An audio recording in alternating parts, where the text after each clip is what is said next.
اللهم صل على محمد وآل محمد۔ آپ کو معلوم ہے 8 شوال انہدام بقی کا دن ہے، اور اب یہ تھوڑا سا اختلاف ہے 1922 یا 1921، یعنی 1325 22، بہرحال بعض کتابوں میں 22 لکھا ہے۔ میں نے کہا نا یہ کچھ ڈیٹس میں اختلافات ہیں، حالانکہ بالآخر 22 ہو 21 ہو 25 ہو 24 ہو 26 ہو، 2 4 5 سال اوپر نیچے فرق نہیں پڑتا۔ اصل چیز یہ ہے کہ یہ وہ زمانہ ہے کہ جس میں ان اہل بیت کے ساتھ کہ جس اہل بیت کی محبت اور مودت کو قرآن واجب قرار دے رہا ہے۔ قل لا اسألکم علیہ اجرا الا المودۃ فی القربہ، جب یہ آیت مبارکہ نازل ہوئی، اہل سنت کی روایت یہاں، جب یہ آیت مبارکہ نازل ہوئی تو جو اکابر صحابہ، جن کو یہ لوگ بولتے ہیں اکابر صحابہ، وہ صف اول کے صحابہ، ان میں سے کسی نے سوال کیا رسول خدا سے کہ اے اللہ کے رسول، یہ قرابت ذی القربہ کون ہے؟ واضح طور پہ پیغمبر نے، اہل سنت کی روایت یہاں، واضح طور پہ پیغمبر نے فرمایا علی و فاطمہ، حسن اور حسین علیہم السلام۔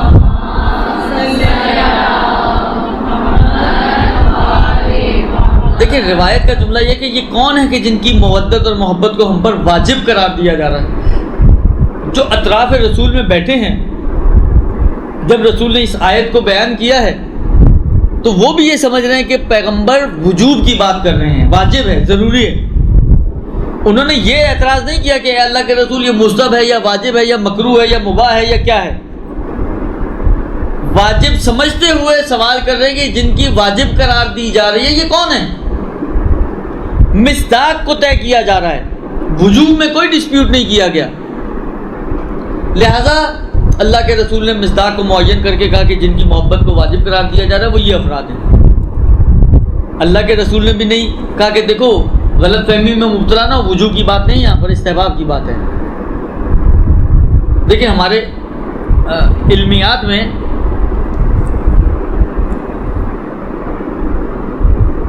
شاید یہ آپ لوگوں نے تو شاید تھوڑا بہت علم حدیث وغیرہ یہ ساری چیزیں بھی پڑھی ہیں، شاید بعض نے ہو سکتا ہے پڑھی ہوں۔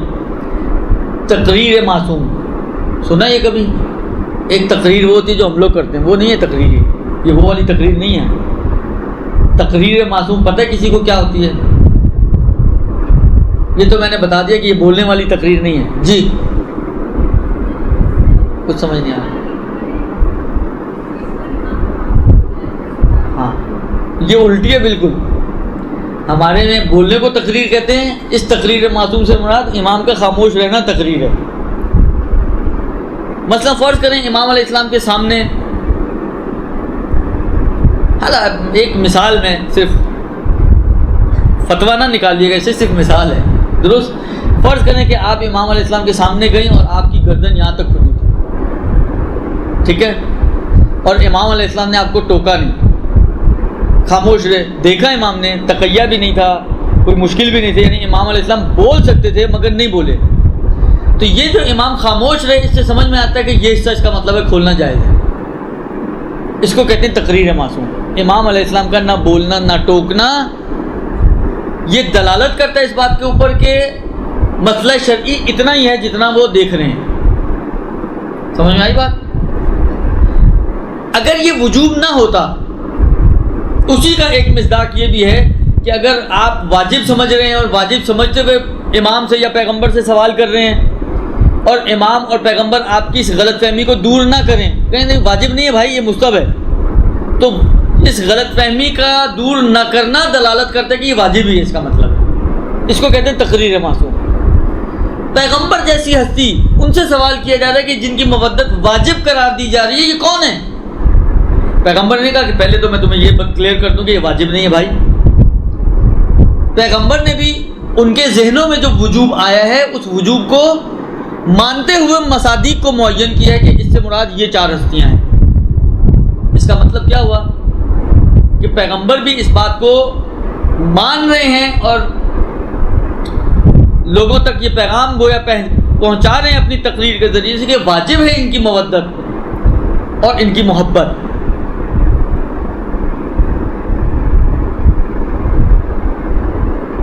یہ وہ ہستیاں ہیں کہ جو ما یشاءون الا ان یشاء اللہ ہیں.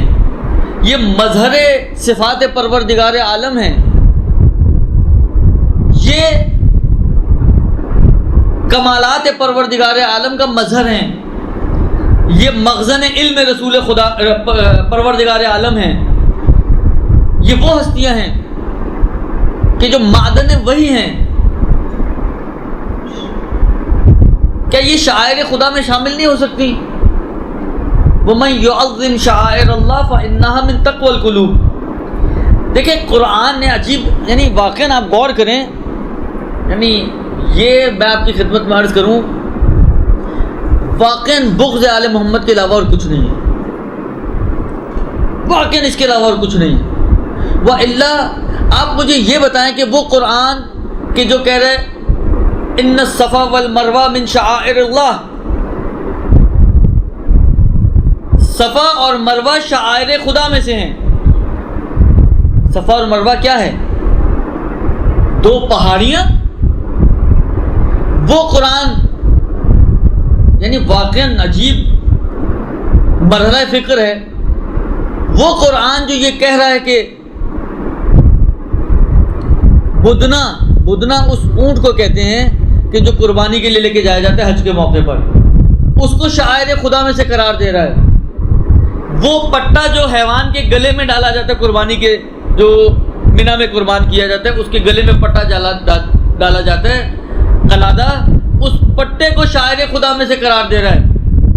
یعنی یہ پٹا شاعر خدا ہو سکتا ہے، یہ صفا اور مروہ شاعر خدا ہو سکتی ہیں، یہ بدنا شاعر خدا ہو سکتا ہے، مگر آل محمد شاعر خدا نہیں ہو سکتے. یعنی شاعر خدا کہتے کس کو ہیں؟ شاعر شعیرہ کی جمع ہے یعنی علامت. شاعر خدا یعنی علامت خدا، یعنی جس کو دیکھ کر انسان خدا کی یاد میں جائے، جس کو دیکھ کر انسان کو خدا یاد آئے. صفا اور مروہ کو دیکھ کے خدا یاد آ سکتا ہے، بدنا کو دیکھ کے خدا یاد آ سکتا ہے، اس قلادہ کو دیکھ کے خدا یاد آ سکتا ہے. آل محمد کو دیکھ کے خدا یاد نہیں آ سکتا. وہ آل محمد جو میں نے عرض کیا نا کہ سر تا سر مظہر صفات پروردگار عالم ہے. یعنی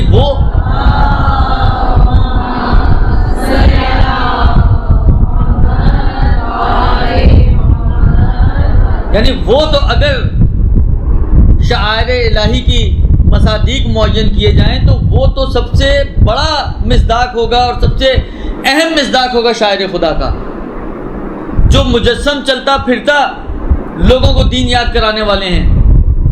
جو مجسم یعنی یہ اہل بیت، اب ان کی صفات کے اندر آپ چلے جائیں، ان کی سیرت کے اندر اگر آپ چلے جائیں، یہ اپنی زندگی میں ان کی زندگی مگر کیا تھی؟ وہ حسین جو نوک نیزہ پہ قرآن کی تلاوت کر رہا ہے، مگر کہ کیا خدا کی قدرت اور خدا کی طاقت کو انسان کے ذہنوں میں نہیں لائے گی یہ بات کہ آپ نوک نیزہ پہ ایک شخص کو دیکھیں کہ سر اس کا نوک نیزہ پہ ہے اور تلاوت قرآن کر رہا ہے. انسان کا ذہن خدا کی قدرت کی طرف نہیں جائے گا. مگر یعنی تعجب ہوتا ہے عام انسان یہ صرف سن کے علی کے کمالات کہ علی وہ ہے کہ جو فاتح خیبر و بدر و حنین و الا ماشاء اللہ جتنے بھی مارکے ہیں ان کو فتح کرنے والا، اور علی کے کمالات یہ اور بہادری یہ اور شجاعت یہ. لیکن اسی علی کے گلے میں رسی باندھ کر بیعت کے لیے لے کے جایا گیا. وہ صرف اسی بات پر ایمان لے آیا کہ یقیناً یہ اسلام کا اتنا بڑا بینیفٹ ہوگا کہ علی جیسا شخص کہ جس کو کوئی ہاتھ نہ لگا سکے اس کے گلے میں کوئی رسی باندھ کے لے جائے. یعنی جن کے ذہن کام کر رہے ہوتے ہیں، جو بغض اور تعصب کی پٹیوں سے پاک اور منزہ ہوتے ہیں، ان کے سمجھنے کے لیے کوئی بہت لمبی چوڑی دلیلوں کی ضرورت نہیں ہوتی. اتنی سی بات ان کی ہدایت کے لیے کافی ہوتی ہے کہ جس علی کی شجاعت مسلم ہے عرب میں، اس کے گلے میں رسی باندھ کے لے جانا کوئی آسان کام تو نہیں ہے. اور اگر کوئی لے کر گیا ہے تو اس کا مطلب یہ ہے کہ اسلام کا اتنا بڑا کوئی مفاد اس کے اندر ہوگا کہ علی خاموش رہے صرف اسلام کی خاطر. یہ آل محمد تو یہ ہیں، آل محمد یہ ہیں جن کا اٹھنا بیٹھنا درس ہے، جن کا چلنا پھرنا لوگوں کے لیے تبلیغ اور ترویج اور ہدایت کا ذریعہ ہے، جن کی زندگیاں مجسم ہدایت ہیں. بنی امیہ بنی عباس کے جو افراد ہیں ان کو خوف کس چیز کا تھا؟ یعنی یہ ائمہ علیہم السلام جو ہمیشہ سے تقیہ کی زندگیاں گزارتے رہے ہیں اور تحت نظارت رہے ہیں ان لوگوں کے، اس کے باوجود ان کو ان سے ڈر تھا. کس چیز کا ڈر تھا؟ وہ ہر چیز پر، ان کے بولنے پہ پابندی لگا سکتے تھے مگر اٹھنے بیٹھنے پہ تو پابندیاں نہیں لگ سکتی تھیں. ان کا اٹھنا بیٹھنا چلنا پھرنا یہ خود ایسی ہدایت تھی کہ لوگوں کے اندر واقعی انقلاب برپا ہو جایا کرتا تھا. اس کو کیسے روکتے؟ جب یہاں تک پہنچ جاتے تھے نا کہ لوگ ان کے اٹھنے بیٹھنے بولنے چالنے ان چھوٹی چھوٹی چیزوں سے ان کی طرف رغبت پیدا کر رہے ہیں اور ان کی طرف کھنچے چلے جا رہے ہیں اور ان کے اطراف میں جمع ہوئے چلے جا رہے ہیں. یہ وہ مرحلے ہوتے تھے جہاں پر ان کو پھر اپنی کرسیاں ہلتی ہوئی نظر آتی تھیں اور یہ زہر یہ تلوار کا سہارا لے کر اہل بیت کو اس دنیا سے رخصت کر دیا کرتے تھے. ان کے مرنے کے بعد بھی ان کو اسی قسم کا خوف تھا. اب واقعاً سوچے انسان کیا کردار ہوگا ان لوگوں کا، کتنی مضبوط شخصیتیں ہوں گی اہل بیت کی، کہ زندگی میں تو ان کو خوف تھا ان چیزوں کا لیکن مرنے کے بعد بھی ان کو انہی چیزوں کا خوف تھا. آپ کیا سمجھتی ہیں کہ اگر امیر المومنین قبر میں چلے گئے تو امیر المومنین کی یادیں ختم ہو جائیں گی؟ وہ قصے جو لوگوں نے سنے ہیں جب وہ امیر المومنین کی قبر کو اگر دیکھیں گے تو ان کے ذہن میں دیکھیں بالآخر آج ہم نے تو وہ زمانے نہیں دیکھے نا جو قائد اعظم کے زمانے تھے، صرف قائد اعظم کو نوٹوں پہ دیکھے ہم نے، درست؟ اس کے علاوہ آپ میں سے کون ہے جنہوں نے قائد اعظم شاید ہو کوئی اکا دکا، لیکن عام طور پہ جو عمومی سامعین ہیں ان میں سے کون ہے جس نے قائد اعظم کو دیکھا ہوگا؟ کسی نے بھی نہیں دیکھا ہوگا. ہم تک جو چیزیں پہنچی ہیں وہ قصے اور کہانیاں ہی ہیں. لیکن اس کے باوجود اگر آپ فرض کریں مزار قائد پر جاتی ہیں تو بالآخر ایک انسان کے ذہن میں ایک خاکہ سا تو آتی ہیں نا ساری چیزیں. اگر انسان وہاں کھڑا ہو کے کچھ غور کرے کہ یہ ہے کون، کیوں میں آیا ہوں اس کی قبر پر، کچھ اس کے ذہن میں تصویریں چلتی ہیں یا نہیں؟ جیسے پٹیاں چلتی ہیں نا چینلز پہ نیچے، تو کوئی پٹی چلے گی آپ کے ذہن میں یا نہیں چلے گی؟ جب آپ کے ذہنوں میں وہ پٹیاں چلیں گی تو بالآخر ایک آپ کے ذہن میں ایک جذبہ حب الوطنی کے تحت کچھ جوش آتا ہے انسان کو یا نہیں آتا؟ کہ اہل بیت کی نسبت اتنا بھی نہیں ہوگا. ایک قائد اعظم کا اتنا اثر ہے کہ جن کے ایمان و اسلام کا کچھ ابھی تک بالآخر طے نہیں ہو سکا. شیعہ تھے، سنی تھے، شش امامی تھے، 12 امامی تھے، اتنی کہانیاں ہیں. حالات کہتے ہیں کہ جی آخر میں شیعہ ہو گئے تھے، 12 امامی تھے، لیکن بالآخر کیل و کال ہے. مگر ان کی ایک پورا ایک اپنا جو ان کا ایک جہاد تھا، ان کی ایک پورا جو انقلاب تھا. لوگ امام خمینی کے مقبرے پہ جاتے ہیں، وہاں جب کھڑا ہو کر انسان تھوڑا بالآخر اب آپ وہی والی بات ہے جائیں جا کے آ جائیں کچھ سوچے نہیں تو بالآخر کچھ بھی نہیں ہوگا. لیکن جب آپ گئے ہیں وہاں پر آپ ذرا سوچیں کہ میں کیوں آیا ہوں، کون ہے کیا، تو بالآخر خود بخود ایک آپ کے ذہنوں میں ساری چیزیں آئیں گی. تو یہ انسان کے اندر انقلاب لے کر آتی ہیں چیزیں، انسان کو جوڑتی ہیں. مگر کیا اگر ایک قائد اعظم ایک امام خمینی کے مقبرے پر آپ جائیں تو پوری کہانیاں آپ کے ذہن میں آتی ہیں، ایک جذبہ ایک جوش آپ کے دل میں پیدا ہوتا ہے.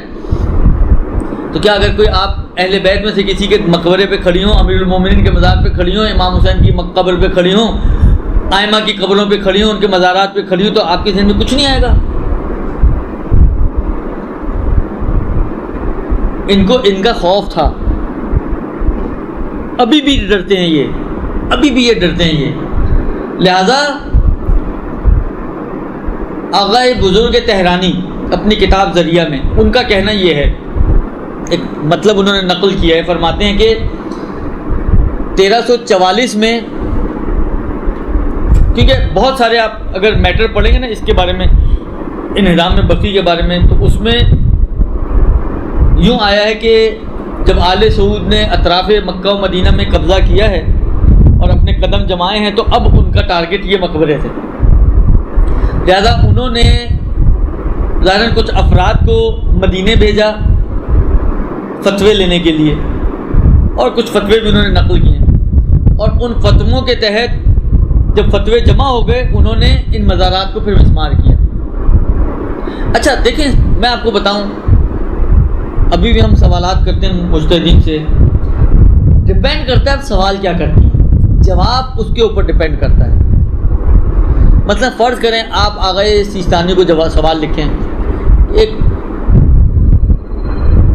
خاتون ہے، وہ مثلا فرض کریں اس طریقے سے میک اپ کر کے باہر نکلتی ہے کہ جو مثلا فرض کریں حالا لوگوں کے اخلاق کے اوپر اثر انداز ہوتی ہے اور شہوت بھڑکاتی ہے وہ چیز، اور یہ اور وہ 4-6 چیزیں ڈالیں گی، تو کیا اس طرح نکلنا جائز ہے یا جائز نہیں ہے؟ آپ کا کیا خیال ہے؟ آغا سیستانی کیا جواب دیں گے؟ یہ تو فتویٰ آپ بھی دے سکتی ہیں، آغا سیستانی سے پوچھنے کی ضرورت بھی نہیں ہے، اس لیے کہ آپ نے خود اس کے اندر اتنا کچھ ڈال دیا کہ آغا سیستانی آنکھیں بند کر کے کہیں گے لا یجوز۔ کیوں؟ اس لیے کہ آپ نے خود ہی ماشاءاللہ اتنا کچھ اس میں ڈال دیا کہ اس کے یہ اثرات ہیں، اس کے یہ نقصانات ہیں، اس کا یہ اثر ہو رہا ہے معاشرے پہ، یہ بےہودگیاں پھیل رہی ہیں اور یہ ہو رہا ہے اور وہ ہو رہا ہے، تو کوئی بھی نہیں کہے گا جائز ہے۔ درست؟ یہ جو انہوں نے فتوے لیے تھے وہ اسی طریقے کے تھے کہ اتنا کچھ کہ شرک کیا جا رہا ہے اور خدا کی عبادت کے اندر شریک کیا جا رہا ہے اور یہ کیا جا رہا ہے اور وہ کیا جا رہا ہے، تو آیا اس قسم کے روزوں کو اور مرکزوں کو باقی رکھنا جائز ہے؟ تو اگر کوئی آپ سے پوچھے کہ مثلا یہ جو مندروں میں بت ہوتے ہیں، کوئی آپ سے پوچھے یہ بت بنا کے رکھتے ہیں تاکہ اس کے ذریعے شرک کریں خدا کے ساتھ، ان کو رکھنا جائز ہے، آپ کیا کہیں گے؟ جائز نہیں دیکھا۔ تو انہوں نے بھی فتویٰ یہی دینا تھا کہ لا یجوز، لیکن انہوں نے یہ لکھا کہ یہ فتوے، بعض نے تو یہ لکھا کہ فتوے لیے گئے اس کے بعد انہدام کیا گیا ہے، لیکن انہوں نے یہ لکھا اگر بزرگ تہرانی نے کہ نہیں، انہدام 43 میں ہوا ہے، فتوے 44 میں آئے ہیں۔ اس کا مطلب ہے کہ انہدام کرنے کے بعد اس کو دین کا ملبہ اس کے اوپر چلانے کی کوشش کی گئی ہے۔ تو پھر انہدام کیوں ہوا؟ اس کی وجہ وہ یہ جو میں نے عرض کی، یہ بغض آل محمد ہے۔ یہ وہ بغض ہے کہ جو صدر اسلام سے آل محمد کی نسبت چلا آ رہا ہے، اور ایسا بغض چلا آ رہا ہے کہ انہوں نے، مگر آپ نے وہ واقعات نہیں سنے کربلا کے بعد کس طریقے سے کربلا کو ختم کرنے کی کوشش کی گئی ہے، پانی اس کے اوپر، یعنی نہر کا رخ اس کی طرف کر کے پانی بہانے کی کوشش کی گئی کہ بہہ جائے، بیل ہل چلائے گئے ہیں اس کے اوپر، کیا کیا کچھ نہیں کرنے کی کوشش کی گئی۔ یہ نہیں ہو سکا تو لوگوں کو قتل کے ذریعے کہ اگر کوئی زیارت کرنا چاہتے تو ایک مارا جائے گا اور ایک زیارت پہ جائے گا، مگر وہی والی بات ہے، اگر وہاں پہ بغض والے ہیں تو یہاں پہ محبت والے بھی ہیں، دونوں طرف موجود ہیں۔ تمام تر کوششوں کے باوجود اس زمانے سے یہ لوگ جتنی بھی انہوں نے کوششیں کی سب کی سب ناکام ہوئی، اور نتیجہ یہ نکلا کہ اہل بیت کی طرف جانے سے یہ نہ روک سکتے تھے اور نہ روک سکتے ہیں۔ میکسیمم جو یہ کر سکے، کیا کر سکے؟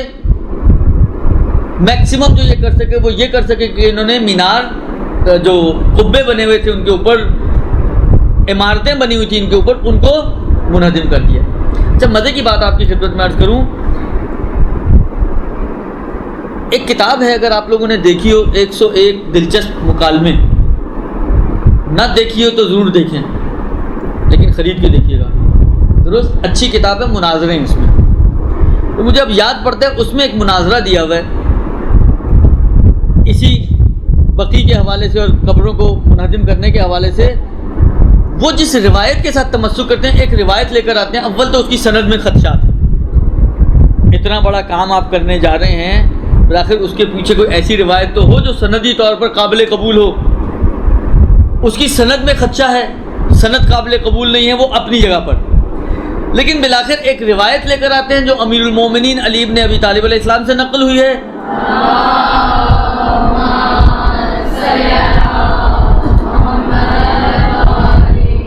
جنہوں نے کسی شخص سے کہا کہ کیا میں تمہیں اسی کام پر مامور نہ کروں کہ جس کام پر رسول خدا نے مجھے مامور کیا تھا؟ کہا کہ جی۔ کہا کہ جہاں تم کوئی بھی تصویر دیکھو اس کو خراب کر دو، اور جہاں کوئی بھی قبر اونچی دیکھو تو اس کو مساوی کر دو۔ لفظ تسویہ آیا وہاں پر، لفظ تسویہ آیا وہاں پر۔ قرآن نے اس قسم کے لوگوں کے لیے ایک تعبیر استعمال کی ہے۔ سورہ آل عمران کی ابتدائی آیتیں آپ جا کے دیکھیے گا، قرآن نے پہلے تقسیم بندی کی ہے آیات کی، فیہ فیہ آیات محکمات ہن ام الکتاب و اخر متشابہات، اس قرآن میں کچھ محکم آیتیں ہیں جو اصل کتاب ہیں، ام کتاب ہیں، اور کچھ متشابہ آیتیں ہیں۔ ومن کان فی قلوبہم زیغ، اور وہ لوگ جن کے دلوں میں کجی ہوتی ہے وہ ان متشابہ آیتوں کو اپنے فیور میں یوز کرتے ہیں۔ اچھا یہ چیز صرف قرآن میں نہیں ہے، یہ روایتوں میں بھی یہ چیزیں ہیں۔ من کنت مولا ہو فہذا علی مولا، کتنی توڑ کی انہوں نے آ کے اس مولا کے لفظ کو اتنے قرائن کے ساتھ، اتنے واضح قرائن کے ساتھ انہوں نے کوشش کی کہ اس لفظ مولا کو اس سرپرستی کے معنی سے ہٹا کر دوست کے معنی میں لے آئیں۔ خیر اب کیونکہ موقع غدیر کا نہیں ہے اور آئے غدیر مجھے نہیں بیان کرنی، لیکن اس کے اندر بھی بہت مطالب ہیں پھر کسی موقع پر۔ تو یہ کام کہ جن کے دلوں میں کجی ہوتی ہے وہ روایتوں کے ساتھ بھی یہی مس یوز کرتے ہیں کہ اپنی مطلب کے اور اپنی مرضی کے ان سے معنی بناتے ہیں تاکہ لوگوں کو مس گائیڈ کر سکیں۔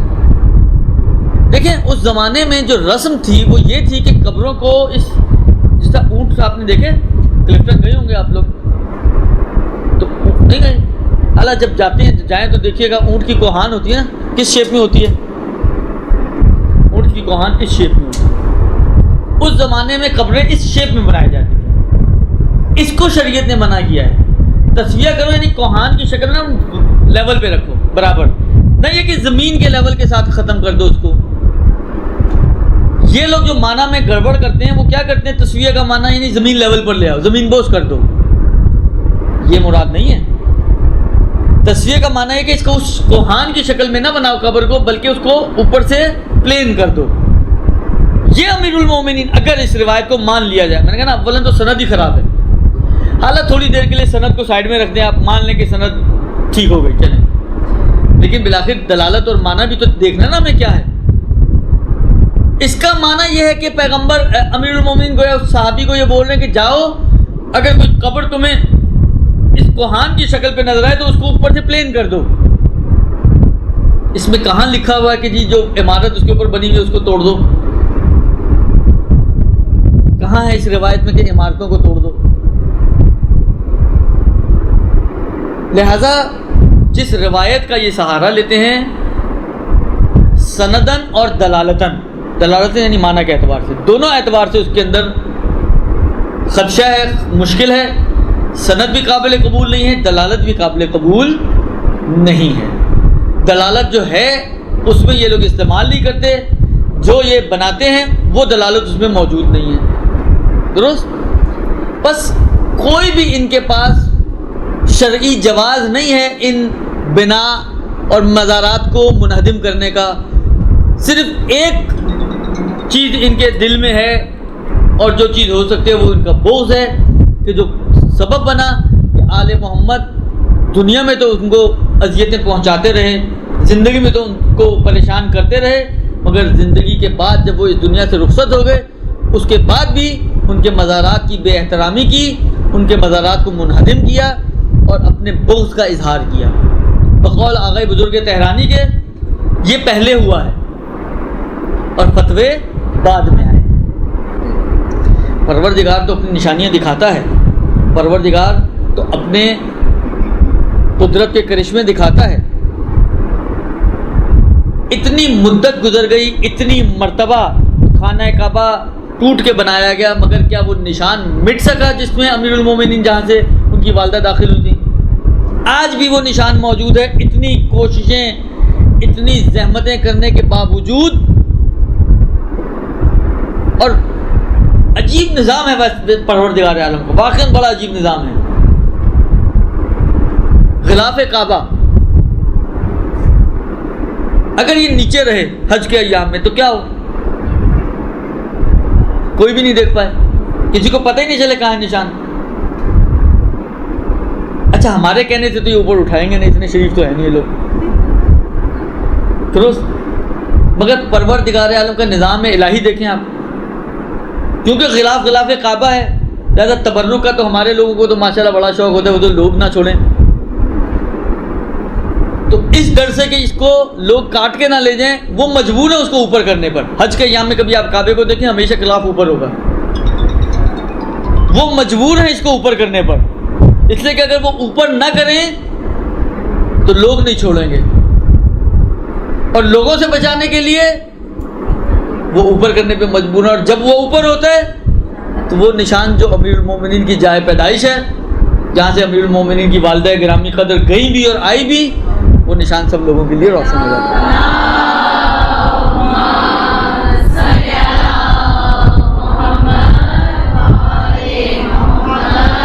آئے مبارکہ نا واللہ متم نورہ ولو کرہ المشرکون، خدا اپنے نور کو مکمل کر کے رکھتا ہے، چاہے کسی کو، چاہے کافروں کو، یا بعض جگہ مشرکین ہیں بعض جگہ کافرون ہیں، چاہے کافروں اور مشرکوں کو کتنا ہی ناگوار کیوں نہ گزرے، مگر جو کام پروردگار عالم نے کرنا ہے اس کو پورا کر کے رہتا ہے۔ آپ لاکھ چھپائیں، آپ کیا کچھ بدلیں گے، لیکن پروردگار عالم پوری دنیا کو، دو کونے ایسے ہیں کہ جہاں پر لوگ چپکے ہوئے ہوتے ہیں، دو کونے، ایک حجر اسود والا کونا اور ایک امیر المومنین والا کونا، جو رکن یمانی کہلاتا ہے، تو اسے جسٹ پہلے ہے وہ دراڑ، بالکل جسٹ پہلے۔ یہ ہے نظام پروردگار عالم، لہذا پروردگار عالم نے عبرت کے لیے وہ وہاں پہ چپکا دیا تاکہ لوگوں کو پتہ چل جائے کہ جو یہ کام ہوا ہے یہ ایسا کام ہے کہ اس پہ پروردگار عالم راضی نہیں ہے۔ اور کیسے راضی ہو سکتا ہے، کیسے راضی ہو سکتا ہے؟ وہ پروردگار عالم جو ان کی مودت کو واجب قرار دے رہا ہو، وہ پروردگار عالم جو ان کی خوشی میں خوش اور ان کی ناراضگی میں ناراحت ہو، وہ پروردگار عالم ان کے اوپر ڈھائے گئے مظالم پہ کیسے راضی ہو سکتا ہے؟ لہٰذا 8 شوال یوم انہدام بقی ان کی خباثت کا کہ اظہار کا دن ہے، اور اہل بیت کی مظلومیت کا دن ہے۔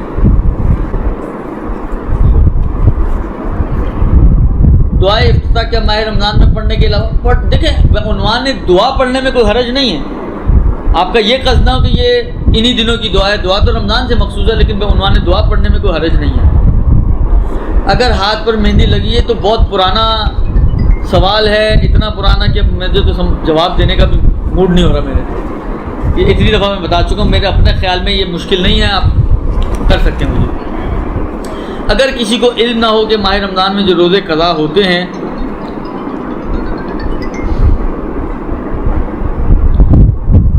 جو روزے قضا ہوتے ہیں اگر آنے والے سال سے پہلے نہ رکھے تو قضا کے ساتھ کفارہ بھی ہوتا ہے، تو کیا اس کو کفارہ بھی نکالنا ہوگا؟ جی ہاں، اس کو کفارہ، یہ کفارہ تو بہت ہلکا پھلکا کفارہ ہے، 1.25 کلو آٹا صرف ہر روزے کا، اور ایک ہی دفعہ دینا ہے۔ یہ فدیہ ہے اصل میں، جو کفارہ جس کو آپ نے لکھا ہے، اس کو یہ لوگ کفارہ بھی تعبیر کرتے ہیں، لیکن کفارہ غیر عمدی جو فدیہ کہلاتا ہے، یہ ہر روزے کا جو ڈیلے ہوتی ہے پہلے سال سے، تو پہلے سال سے ڈیلے کے لیے ایک روزے کا 1.25 کلو آٹا دینا ہے، اگلے سالوں سے جو ڈیلے ہوگا اس میں کچھ نہیں ہے، صرف یہ یوں سمجھیں کہ اگر آپ نے 10 سال روزے نہیں رکھے تو 10 سال کی ڈیلے پر ایک ہی فدیہ ہے، ایک روزے کا 1.25 کلو آٹا کسی بھی شرعی فقیر کو جو دیندار بھی ہو۔ درست لیجیے آپ کے سوالات۔ کیا امام زمانہ علیہ السلام کے ظہور کے بعد توبہ کا دروازہ بند ہو جائے گا؟ ظہور کے فوراً بعد تو بند نہیں ہوگا، لیکن بہرحال جو روایتیں ہیں اس کے حساب سے اس زمانے میں ایک موقع ایسا آئے گا کہ بہرحال توبہ کا دروازہ بند ہو جائے گا۔ تفصیلات اور جزیات بہت زیادہ اس وقت میرے ذہن میں نہیں ہیں۔ جی 1944 نہیں، 1344 ہجری۔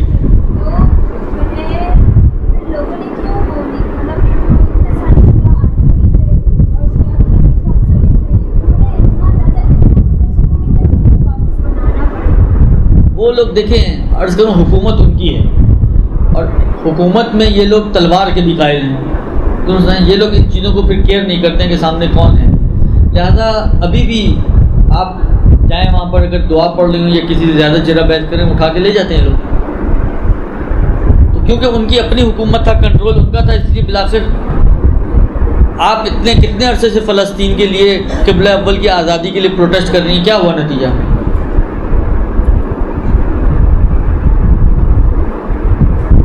اس لیے کہ آپ کے اختیار میں کچھ نہیں ہے۔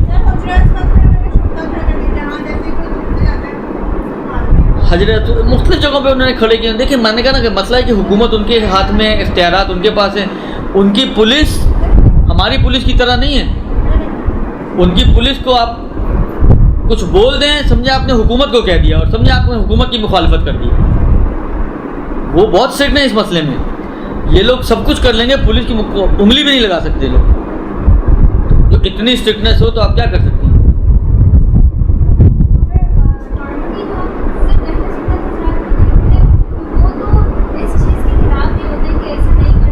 یہ وہابی مسلک ہے.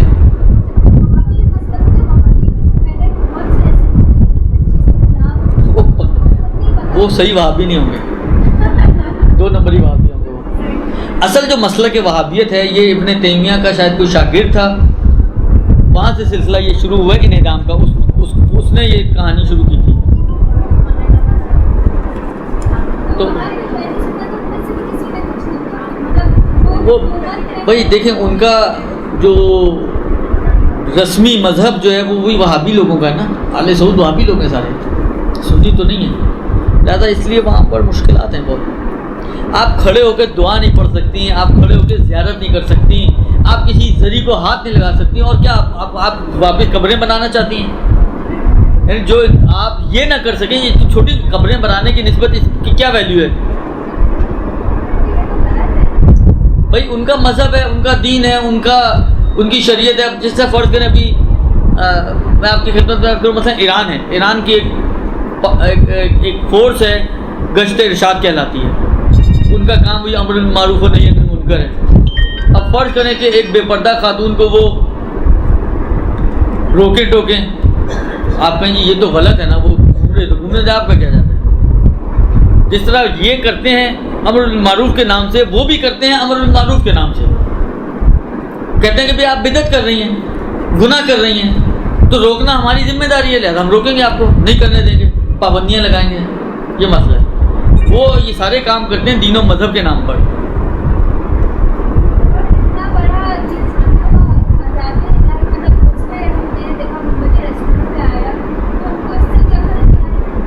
آ گئی ہوتی تو مشکلات حل ہو چکی ہوتی، نہیں آئی نا.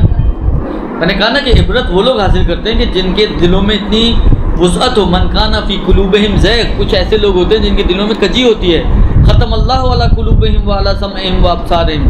بعض ایسے لوگ ہوتے ہیں جن کے دلوں پر خدا نے مہر لگا دی ہوتی ہے. یہ ہدایت والے نہیں ہوتے لوگ، ان کی ہدایت ہو بھی نہیں سکتی ہے. یہ کیا بھائی، کیا یہ روایت صحیح ہے کہ یہودی کے گھر کھانا کھا سکتے ہیں اور عیسائی کے گھر سو سکتے ہیں کیونکہ یہودی پیچھے سے وار کرتے؟ نہیں معلوم، روایت میں نے دیکھی نہیں، اس لیے نہیں معلوم. اتمام حجت تو کرنی ہے نا خدا نے. کل کو وہ لوگ بول دے کھڑے ہوتے خدایا تو ایک نشانی دکھا دیتے تو ہم مان جاتے.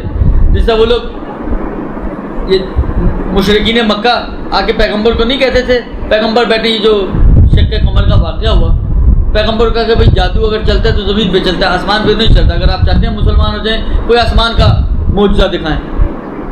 پیغمبر کو تو پتہ تھا نا یہ کم بخت کیسے لوگ ہیں. کہتے جا بھائی اپنا کام کر، تم نے ماننا تو ہے نہیں، کہہ سکتے تھے نا، مگر اس کے باوجود شق قمر کر کے دکھایا. مانے وہ لوگ؟ مانے؟ نہیں مانے. کیوں نہیں مانے؟ اس لیے کہ وہ ماننے والے نہیں تھے. لیکن ان کا کام اس لیے ایسا ہوتا ہے کہ بالآخر اتمام حجت تو کرنی ہے نا. اگر اتمام حجت نہیں کریں گے وہ تو کل کو یہ کھڑے تو ہو سکتے نا. مطلب فرض کریں کل کو ابو جہل کھڑا ہو جائے اگر پیغمبر نہ دکھاتے، آپ دکھا تو دیتے، میں ہو سکتا ہو جاتا.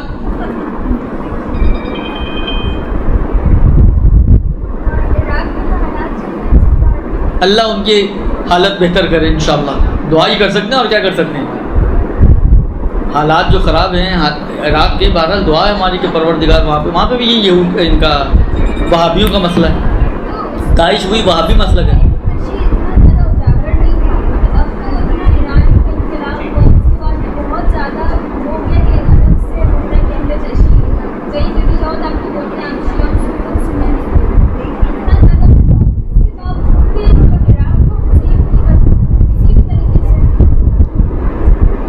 کیسے کر سکتے ہیں بتائیں، کیا پالیسی آپ کے پاس؟ دیکھیں مسئلہ یہ ہے کہ میری بہن بات سنو آپ. مسئلہ یہ ہے کہ آپ دیکھو اس وقت جو نظام، جو خطہ ارض کا نظام ہے وہ باؤنڈریز پہ چل رہا ہے. یہ باؤنڈریز صحیح ہے، شریعت نے تو نہیں بنائی ہے، لیکن بالآخر ملکوں نے باؤنڈریز بنائی ہیں نہیں بنائی ہیں. آیا آپ کا کیا خیال ہے، میں اگر ان کی حکومت کی اجازت نہ ہو تو پاکستانی فورسز جا کے مثلا عراق میں کچھ کر سکتی ہیں؟ وہ حملہ کر دے گا آپ کے اوپر.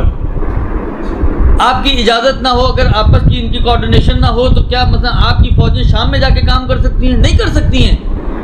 آپ نہ زمینی خلاف ورزی کر سکتے ہیں، نہ فضائی خلاف ورزی کر سکتے ہیں، حدود ہیں سب کی. آپ کیا کر سکتے ہو؟ ایک کام آپ لوگ کر سکتے ہیں، وہ کیا ہے؟ الدعاء سلاح المومن. آپ دعا کریں پروردگار عالم سے کہ پروردگار عالم عراق کے، شام کے، لبنان کے، افغانستان کے، پاکستان کے، بحرین کے، جہاں کہیں بھی مومنین پریشانیوں میں ہیں، ظالموں کے ظلم سے پس رہے ہیں، پروردگار عالم ان کو ان مظالم سے نجات عطا کرے بحق محمد و آل محمد. اس کے علاوہ ہم کچھ کر نہیں سکتے صلی اللہ علیہ وسلم. يا مولا